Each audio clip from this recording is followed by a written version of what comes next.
Welcome to Chapter 12, Testing Access Control Systems. So as we know, testing is a crucial activity for any IT department because it provides assurance that the access controls and other security systems are working as designed. It also illuminates gaps in security that might not be obvious to the casual observer. By testing IT architecture thoroughly and regularly, an organization will know how secure its systems really are and what needs to be done to make sure that those systems support the organization's goals. So what are our goals for this week? Discuss the purpose of testing access control systems. Discuss the software development lifecycle. Describe the life cycle of security systems. Understand information security activities. Perform a penetration test. And then the last is that report. So the purpose of testing access control systems, like any other technology, should work as designed. Unfortunately, like other security systems, access controls are constantly under surveillance and attack. Access control systems are a tempting target because they provide keys to the kingdom, and we need to make sure we keep out the attacker from making sure that we're not getting hacked or anyone's getting into our systems. So we're going to review some of these: software design, hardware development, and penetration testing. Each of these have a place that allow us to all work together in the protecting our system. So as we talked about software design, we want to make sure that we have software design, everything is built in place, and we follow procedures to make sure that every time we do our designing software, it is following the procedures we need that meet companies' needs to ensure that the system is not going to have any flaws in it. And part of that software design is to making sure we have our software testing. The testing should be performed while it's being built to help us ensure that everything is going through correctly and that there's no flaws. Same with the hardware development. So, because we got to have the hardware that's in place to do everything. So we have to have the hardware development. And again, we want to make sure that as we're building the hardware, we're constantly testing it, making sure there's no ports left open, and that it does have the proper software to prevent any attacks on it. And then all this comes back to our penetration testing, which we'll get into more details. But basically, we usually hire a third-party company to come in and try to break into our system. And this allows us to see if there's holes that we need to look at. So some of the penetration testing is literally having someone hiring a third party that's going to break in. It usually would give us a time frame of when this attack will happen. Where I used to work, it was about over a 3-month period. They said between January and end of March, we're going to attempt to hack into your system. And we would never know if they did or not, if we didn't catch them. And then at the end of that, they'd write up their report and allow us to, we then would present it, and we'd see what holes we'd have, what we'd have to fix to make sure that that this was prevented from happening again. So we're going to look at the system, the development life cycle. And this is usually when we're doing a project management. We're going to be putting in new software, new hardware, or new security systems. And we use the system development lifecycle to help keep track of everything. It's a IT version of a project management. So, and we work together with the entire group. We work with the IT department, we work with security departments, developers, and we make sure that we have it. The 7 areas that are built into this, and this is also could be known as the waterfall method.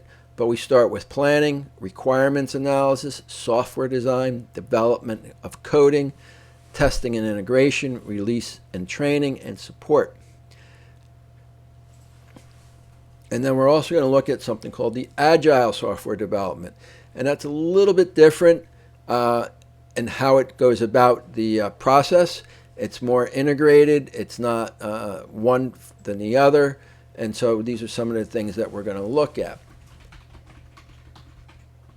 So the planning stage. This is the very first part of the process. And this is where we get the stakeholders are giving us the software project or hardware project that we're trying to do. And the stakeholders have the awareness that we have to maintain our security and have everything in place. During the planning stage, high-level requirements are defined. We don't have details. It's going to take approximately 6 months, cost approximately $1 million. We kind of have an idea of what we're doing. The second stage is the requirement analysis. This is also a high-level thing, but it starts getting transformed down into some of the details. What are our deliverables? When are we going to be done with part 1, part 2, and so on? When are we going to get the users involved with authentication, authorization, and how we have that? Then we get to the software design.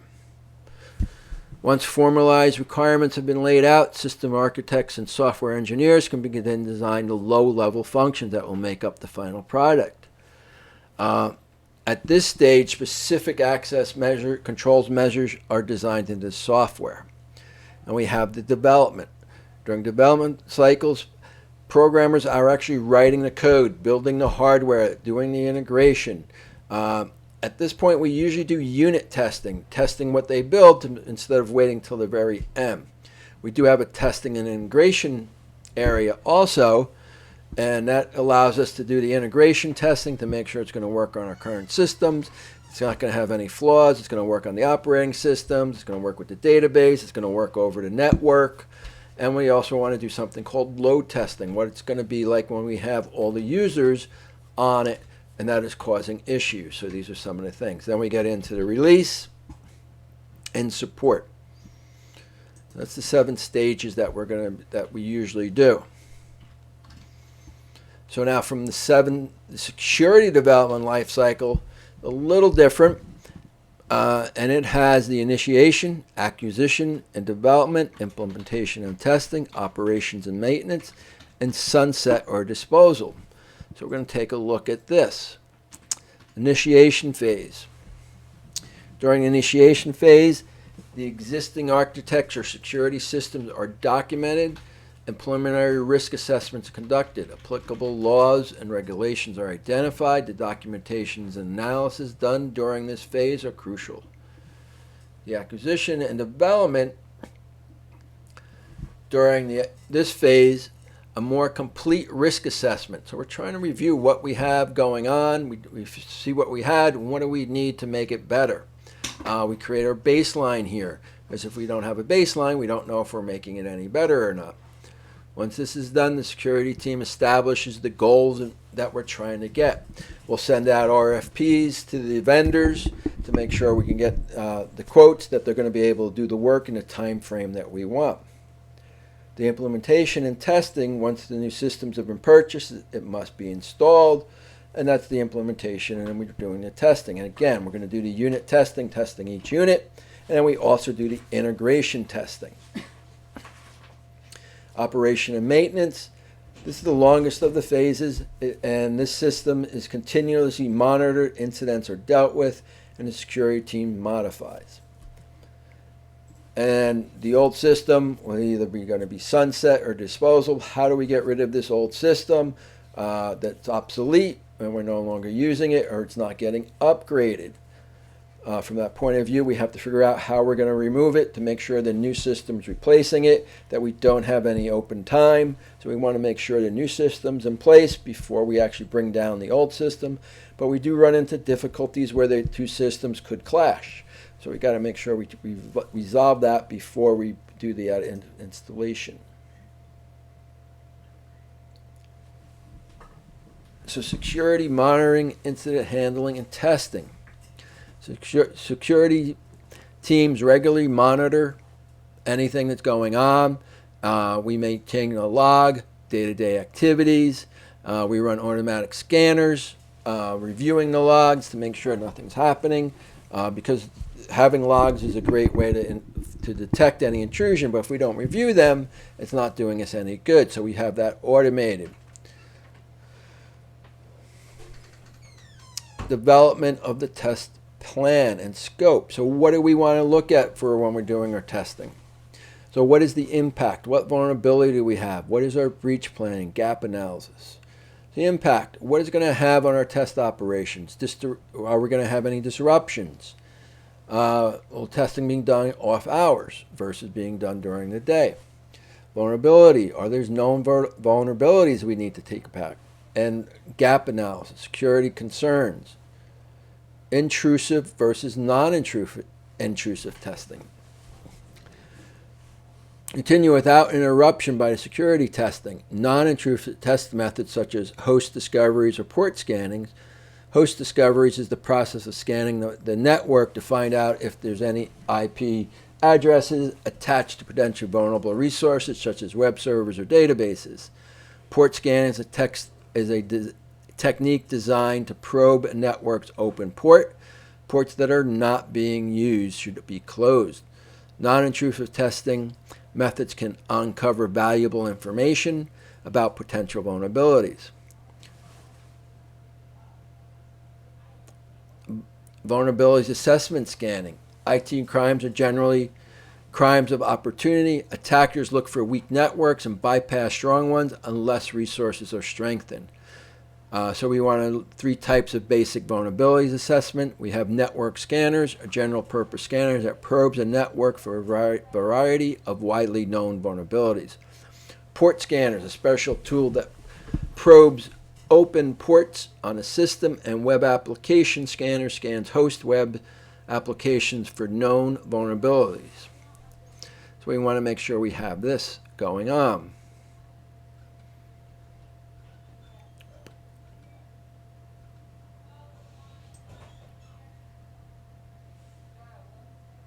Unauthorized access and breach attack plan. Security breaches are inevitable.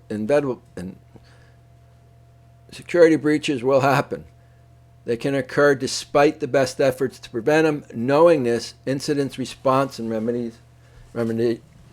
So what is our incident response? The initial response to security. Cleanup. What do we need to make sure that nothing was broken? Did they create a back door? So we want to make sure of this. And now with the government laws changing, we only have a certain time frame we have to submit this.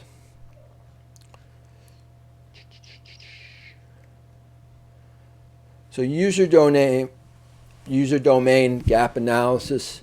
We focus on training the day-to-day practices and known practices. If users are required to attend an annual security workshop on a secure password creation, and then we must make sure that they follow through.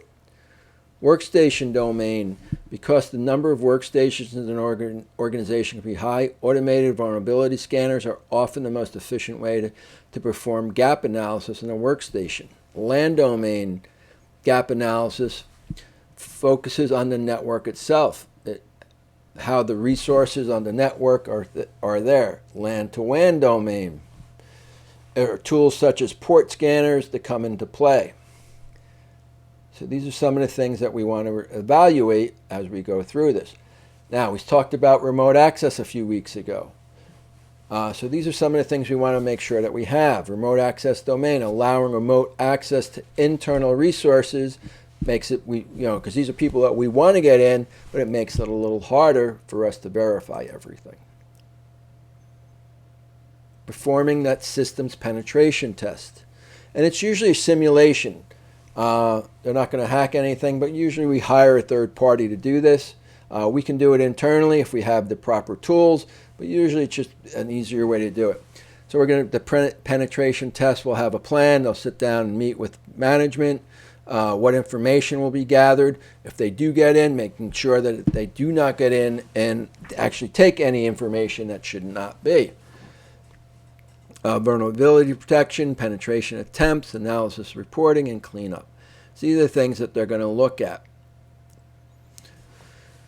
If access control policies are followed, every organization should have policies and standards for access control. Simply having a standard is not good enough. We're making sure we have that. A good penetration test attempts to uncover inconsistencies and exploits them. Access of security baselines definition is being used. Some countermeasures.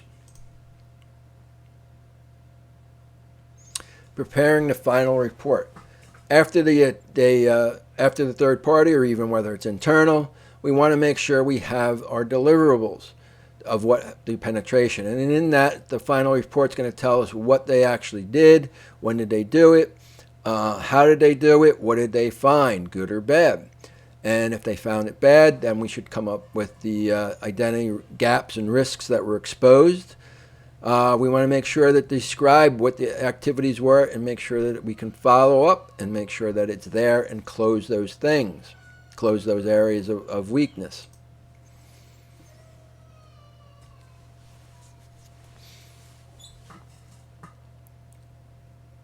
Testing in various forms is an important tool to identify vulnerabilities and security gaps in the organization IT infrastructure.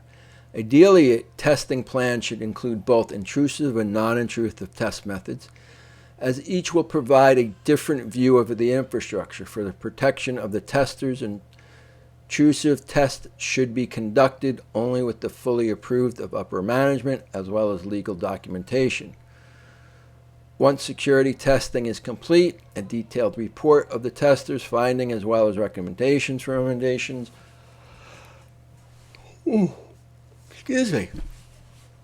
invaluable guide for improving overall security.